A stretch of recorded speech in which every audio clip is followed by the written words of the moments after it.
Hafsa Harun ibn Jumaan nikikuripotia kutoka katika airport hii ya Mwalimu Julius Kambarage Nyerere International Airport katika eneo la VIP katika jiji hili la Dar es Salaam.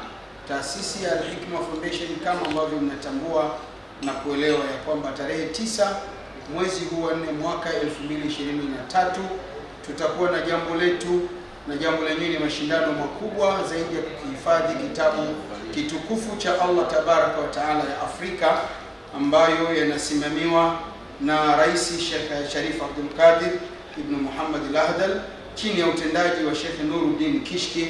Alhamdulillah, leo usiku huu tumekuja hapa kumpokea mgeni miongoni mwa wageni wetu ambaye atakuwa ni miongoni mwa majaji katika mashindano ya mwaka huu, naye si mwingine bali ni Dr. Walid Idris Al-Minisi. Huyu ni mkuu wa chuo cha Kiislamu cha Minnesota, Marekani, ambaye walilahi alhamdu amekuja kushiriki pamoja nasi.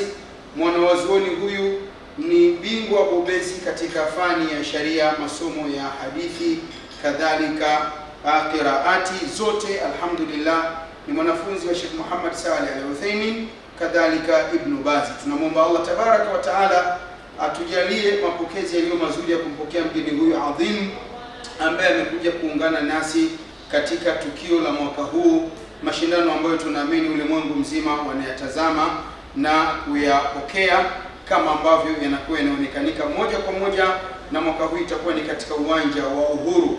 Ndugu yangu ambaye ni mpenzi wa Qur'ani, mtu wa Allah Tabaraka wa Taala, Allah anakuita wewe kuwa ni miongoni mwa watu wake. Karibu siku ya Jumapili tarehe 9 katika uwanja wa Uhuru upate kushiriki nasi, uwatazame madoktori hawa, wanawazuoni hawa bobezi katika mambo ya qiraati, ambao watakuwa wakiwajaji vijana kutoka katika takriban mataifa 23 Afrika, lakini pia wale washiriki maalum katika vionjo ambavyo Al-Hikma imeviweka mwaka huu kutoka katika mabara matatu tofauti.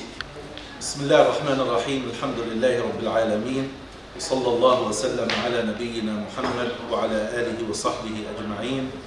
Amma ba'd, فيسعدني ويشرفني أن أشارك في لجنة تحكيم مسابقة القرآن الدولية في تنزانيا في مدينة دار السلام، هذه المدينة المباركة العامرة بحفاظ القرآن الكريم ومحبي القرآن الكريم. وهذه المسابقة يعني كنا نسمع عنها ونتابع أخبارها منذ سنوات كأكبر مسابقة عالمية في القرآن الكريم من جهة العدد الكبير من الحضور في أكبر استاد رياضي في هذه الدولة المباركة تنزانيا. فنحمد الله تعالى أن شرفنا بالمشاركة والحضور.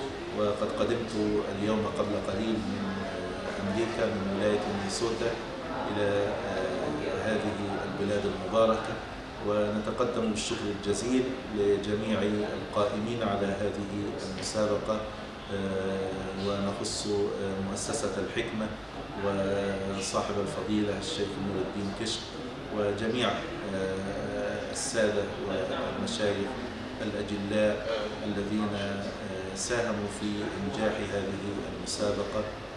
نسأل الله سبحانه وتعالى أن يبارك في جهودهم جميعا، وأن يجزي خيرا كذلك كل من دعم هذه المسابقة ماليا أو بجهد أو بأي نوع من أنواع الدعم والمساعدة في إنجاح هذه المسابقة.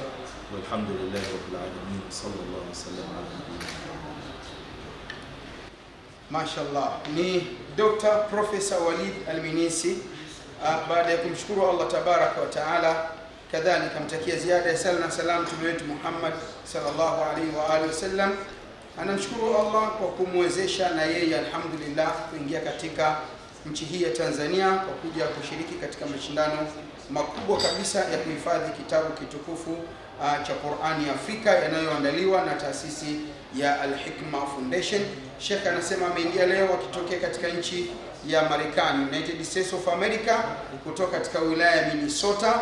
Walilahi alhamdu, akiwa yuko salama salimini. Ana furaha kubwa kuwa ni miongoni mwa watu ambao mwaka huu watakuwa ni wenye kuyashiriki mashindano haya, na akiwaombea kheri, baraka na fanaka wale ambao wanasimamia jambo hili, viongozi wa taasisi ya Al-Hikma, rais wake Sharif Abdul Qadir Muhammad Al-Ahdal, pamoja na mtendaji mkuu Sheikh Nuruddin Kishki. Allah awahifadhi na awape nguvu ya kutumikia kitabu cha Allah subhanahu wa ta'ala. Lakini pia ameombea dua wale wote ambao wanachangia mali zao, nguvu, fikra na maarifa katika kuyafanikisha mashindano haya, na kumwomba Allah subhanahu wa ta'ala ayajalie yawe ni mashindano yenye kheri na baraka. Ni ndugu yako Abu Hafsa Haruna ibn Jumaani wa Kapama At-Taburiyu. Wassalamu alaikum wa rahmatullahi wa barakatuh.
Allah ana watu wake ni watu wa Qur'an.